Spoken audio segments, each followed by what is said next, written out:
Aba nga naman, malupit. Yan ang gusto ko sa'yo kaya ayaw kita. Walang jo. Papirin pa nga ako dun sa mga nangyari nung madaling araw. Tapos meron na naman kumakalat na balita.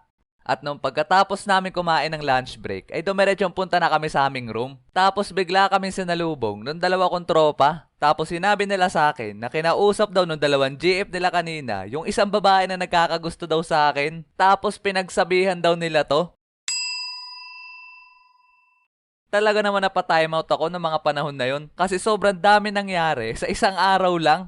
At pagkatapos nun, halos araw-araw na akong kinukulit ng mga kaibigan ni Moana at mga kaibigan ni Aya. Hindi niya rin tunay na pangalan. At pinipilit ako na gawin ko na daw GF yung kaibigan nila. As in halos isang linggo, puro ganun ang pinaggagawa nila. Ewan ko nga ba sa mga yon kasi parang ginawa na nilang kompetensya. Kaya no mga panahon na yun, kabado 20 ako lagi pag naglalakad ako sa school. Tapos one time, may plenano pala yung dalawa kong tropa sa akin.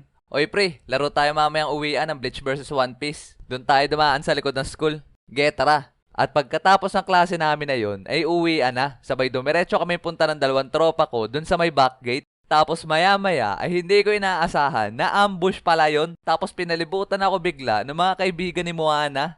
Paano nyo nagawa to sa akin? Pasensya na pre, napag-utusan lang. At alam ko nasa seryosong sitwasyon ako nun kasi kasama nila si Moana. At pagkatapos nun ay nagsimula na silang kumbinsihin ako at hindi daw kami uuwi hanggat hindi ako nagsasabi ng oo.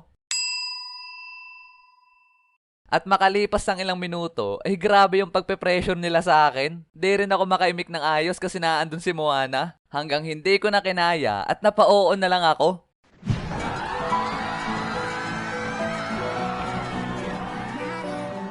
난 恥ずかしくなる